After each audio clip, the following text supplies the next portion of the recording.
ગુજરાતના મોટા સમાચાર મિત્રો, ગુજરાતમાં મોટા સમાચારમાં વાત કરીએ તો જે અમદાવાદમાં આજ ખાતે પ્લેન ક્રેશ થયું હતું તેમાં વિજય રૂપાણીનું નિધન થયું છે. હા મિત્રો, સાચી અને સચોટ 100% વાત છે મિત્રો. અમદાવાદમાં જે પ્લેન હાદસો થયો હતો તેમાં વિજય રૂપાણીનું નિધન થયેલ છે.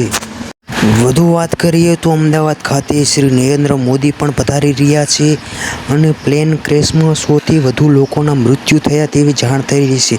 પરંતુ વધુ વાત કરીએ તો ગુજરાતના પૂર્વ સીએમ વિજયભાઈ રૂપાણીનું નિધન થયેલ છે મિત્રો. તેમની આત્માને શાંતિ મળે તે માટે અમારી યુટ્યુબ ચેનલને લાઇક અને સબસ્ક્રાઈબ કરી નાખો અને કમેન્ટમાં ઓમ શાંતિ એવું લખી નાખો મિત્રો. આ હાદસો આજે સવારનો જ છે અને આ તાજા સમાચાર છે. વિજયભાઈ રૂપાણી હવે આપણી વચ્ચે નથી રહ્યા.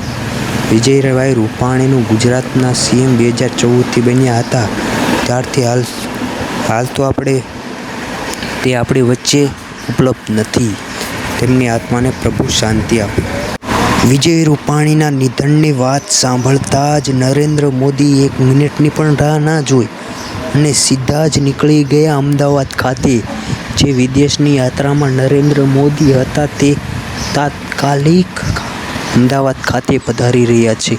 તમે શું કહેવા માંગશો? વિચો અચાનક હાદસો થઈ ગયો છે તેના વિશે તમે શું કહેશો? નરેન્દ્ર મોદી હાલ તો પધારી રહ્યા છે ગુજરાત અમદાવાદ ખાતે. એવું નથી કે વિજયભાઈ રૂપાણી એકનું જ નિધન થયું છે, તેની સાથે 6 અન્ય વ્યક્તિઓ 100ની તો માહિતી મળે છે પણ વધુ વ્યક્તિઓ પણ હોઈ શકે છે. તો વિજયભાઈ રૂપાણીનું નિધન થયેલ છે.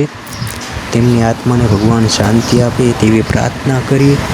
અમદાવાદમાં પ્લેન ક્રેશ થયું હતું વૃક્ષ સાથે અથડાવાના કારણે.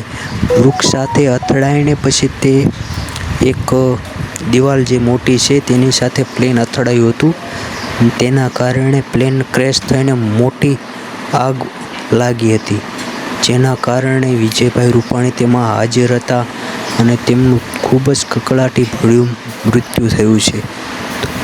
તો આપણા ગુજરાતના સીએમ એવા પૂર્વ સીએમ વિજયભાઈ રૂપાણીની આત્માને શાંતિ મળે તેવી પ્રાર્થના ઓમ શાંતિ કમેન્ટમાં લખી નાખો અને મારી આ યુટ્યુબ ચેનલ ખેડૂત ટીમ જીજીને લાઇક અને સબસ્ક્રાઈબ કરીને સપોર્ટ બતાવવાનું ભૂલતા નહીં.